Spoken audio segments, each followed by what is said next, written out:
नमस्कार, इन 24 न्यूज में आप सभी का स्वागत है। मैं हूं प्रदीप शर्मा। आइए एक नजर डालते कुछ खास खबरों पर।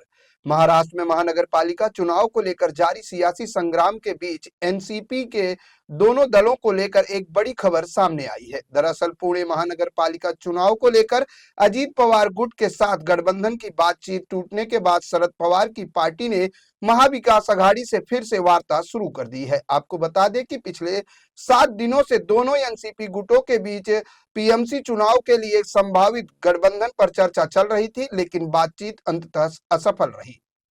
सूत्रों के मुताबिक अजीत पवार ने कोई अंतिम निर्णय नहीं दिया और शरद पवार गुट की प्रमुख मांगों को ठुकरा दिया।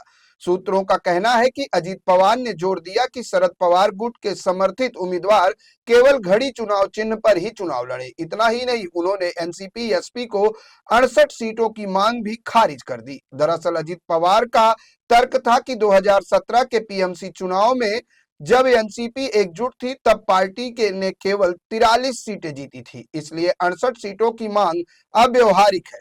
वहीं एनसीपी एसपी के नेताओं का कहना है कि पूरे शहर में शरद पवार गुट की एनसीपी का अस्तित्व ही मिट जाता है, इसीलिए ये प्रस्ताव हमारे लिए अस्वीकार था।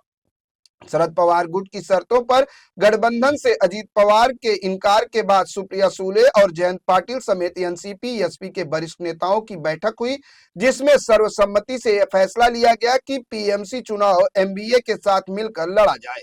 लिहाजा पुणे में तीनों पारंपरिक एमबीए सहयोगी दलों कांग्रेस, शिवसेना, यूबीटी, हालांकि पिंपरी चिंचवट में दोनों एनसीपी गुटों के साथ मिलकर चुनाव लड़ने की संभावना है।